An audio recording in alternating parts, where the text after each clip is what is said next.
ஆதியாகமம் 25:34 கொஞ்சம் சீக்கிரமாக வாசியுங்கள். அப்பொழுது யாக்கோபு ஏசாவுக்கு அப்பத்தையும் பயற்றங்கூழையும் கொடுத்தான். அவன் புசித்து குடித்து எழுந்திருந்து போய்விட்டான். இப்படி ஏசா தன் சேஷ்ட புத்திர பாகத்தை அலட்சியம் பண்ணினான். தேவனுடைய பிள்ளைகளே, இது எல்லாருக்கும் தெரிந்த ஒரு சம்பவம். யாக்கோபு ஏசா என்று சொன்னால் சண்டே ஸ்கூலில் படிக்கிற ஒரு விஷயம். ஆனால் இந்த இடத்திலே யாக்கோபு குணசாலியும் கூடாரவாசியுமாக இருக்கிறான். தன்னுடைய தாயின் சொற்படி அவன் கேட்கிறவன். தாயினுடைய வீட்டிலே செல்ல செழிப்பான ஆகாரம் இருக்கிறது. ஆனால் தன்னுடைய சகோதரனாக இருந்த ஏசா வனை சஞ்சாரியும் அவன் வேட்டையாடி எதையாகலும் கிடைக்கிறதை புசிக்கிறவனுமாய் இருந்தான். ஒரு நாள் இவன் வேட்டைக்கு கடந்து போகிறான். இவனுக்கு எதுவும் அகப்படவில்லை.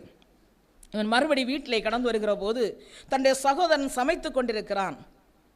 இவன் சொல்லுகிறான், நீ சமைத்ததிலே கொஞ்சம் எனக்கு கொடு.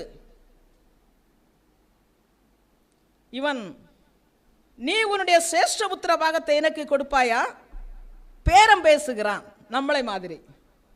ஆண்டவரே, இதை தந்தால் நான் உமக்கு இதை கொடுப்பேன். நம்ம யார்கிட்ட பேரம் பேசுவோம் தெரியுமா? தேவனிடத்தில் போய் நின்று சொல்லுவோம். நான் செய்தால் என் தேவன் கொடு, உனக்கு கொடுக்கப்படும். நான் செய்தால் தேவன் எனக்கு செய்வார் என்கிற நம்பிக்கை இல்லை. என் தேவன் எனக்கு இதை தந்தால் நான் அதை கொடுப்பேன். இதை அவர் ஏற்றுக்கொள்வது இல்லை. உண்மையில் உள்ள இந்த கடமையை நீ செய்து முடிக்க வேண்டும்.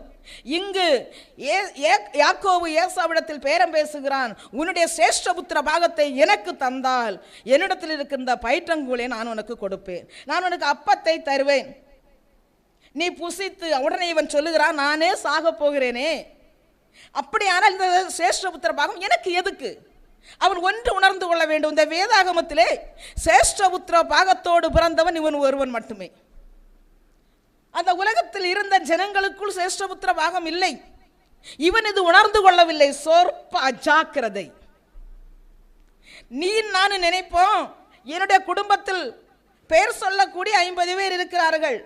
என்னுடைய தகப்பன் வம்சத்திலும் தாய் வம்சத்திலும் இந்த 50 பேருக்கும் யாஷோமிஷனுடைய நாமம் கிடைக்கவில்லை. எனக்கு கிடைத்ததென்ற ஒரு பெருமிதம் கொள்ளுகிற ஒரு எண்ணம். பெருமிதம் கொள்வோம். சில வருடங்கள் கடந்து போகும்போது அஜாக்கிரதையாக இருப்போம். ஆகையினால் புறஜாதிகளுடைய அநேக உபாதைகள் உன்னுடைய அஜாக்கிரதையின் மூலமாக உன்னை பின்தொடர்கிறது. பிரைஷாஷ்வா, அல்லேலூயா. எனக்கு தெரிந்த ஒரு விசுவாசி தன்னுடைய சகோதரருக்கு அநேகருக்கு பிசாசுடைய உபத்திரவம் இருந்தது. அந்த நபரையும் அவருடைய மனைவி பிள்ளைகளை அந்த பிசாசு தொடவில்லை. எப்போது அஜாக்கிரதையாக இருந்தார்களோ அப்போது புறஜாதிகளை உபத்திரவப்படுத்தின பிசாசு இவர்களை உபத்திரவப்படுத்த இவர்களுடைய அஜாக்கிரதையின் மூலம் இவர்களுடைய வீட்டுக்குள் பிரவேசித்தது. பிரைஷேஷ்வா, தேவனுடைய பிள்ளைகளே, நீங்கள் இந்த ஏசாவை போல அஜாக்கிரதையா, இவன் சொல்லுகிறான், இந்த உலகத்தில் பிறந்த எல்லாரிடத்திலும் இல்லாத ஒரு சம்பவம் இவனிடத்தில் சேஷ்டபுத்திரம் இருந்தது. ஆசீர்வாதத்தோடு பிறக்கிறான்.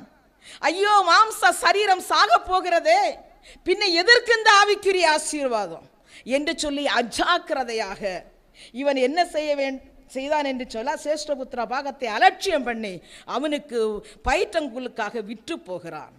இதன் மூலமாக, அலட்சியப்படுத்தினதன் மூலமாக எபிரியர் 12:17 வாசிக்கிற போது, பிற்பாடு அவன் ஆசீர்வாதத்தை சுதந்திரித்துக் கொள்ள விரும்பியும் ஆகாதவன் என்று தள்ளப்பட்டதை அறிவீர்கள். அவன் கண்ணீர் விட்டு கவலையோட தேடியும் மனமாறுதலை காணாமற் போனான். அல்லேலூயா.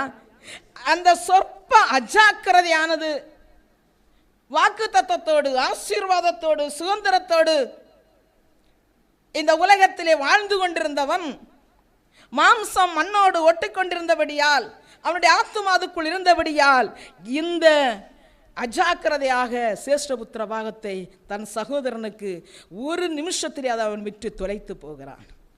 பிற்பாடு இவனிடத்தில் இந்த சகல ஆசீர்வாதமும் இவனை விட்டு போகிறது. அவன் மனம் கசந்து அழுகிறான். ஆனாலுமோ அவன் ஆகாதவன் என்று தள்ளப்பட்டானே தவிர தேவனுடைய கரத்தில் இருந்த ஆசீர்வாதத்தை, நன்மையை அவனால் சுதந்திரித்துக் கொள்ள முடியவில்லை. என் தேவனுடைய பிள்ளைகளே, நீங்கள் தேவனுடைய சமூகத்திலே கடந்து வந்து இந்த ஏசாவை போல அஜாக்கிரதையாக அநேக காரியங்களை புறஜாதி இடத்தில் விட்டு போடுகிறீர்கள். பிரைஷாஷ்வா, அவரிடத்தில் ஐக்கியம் வைக்கிறீர்கள். அதன் மூலமாக சத்துரு உங்களிடத்தில் கடந்து வருகிறான். உங்களையும் உங்களுடைய பிள்ளைகளையும் அந்த சத்துரு தொடர்ந்து பிடித்து கொண்டிருக்கிறான். சின்ன அஜாக்கிரதையின் மூலம் நல்ல ஐக்கியப்படுகிறோம், அதன் மூலமாக ஆசீர்வாதத்தை இழக்கிறோம். பிற்பாடு இது இழந்த பிறகு பல வருடங்கள் பல மாதங்கள் கடக்கிற போது விற்று போட்டதையும் நாம் அஜாக்கிரதையினாலே அநேக நன்மைகளை இழந்ததையும் யோசிக்கிறோம், உபவாசிக்கிறோம், ஜெபிக்கிறோம், பலன் இல்லை. பல வருஷங்கள் கூப்பாடு போடுகிறோம். எனக்கு விடுதலை வருமா, சவிக்கும் வருமா, ஆரோக்கியம் வருமா, சமாதானம் வருமா என்று கவலையோடு தேடுகிறோம். ஆனால் நம்மால் கண்ணீர் விட்டு தேடியும் மனம் மாறுதலை காண முடியவில்லை. ஆசீர்வாதத்தையும் சமாதானத்தையும் ரட்சிப்பையும் சுதந்திரமாக்கி கொள்ள முடியவில்லை.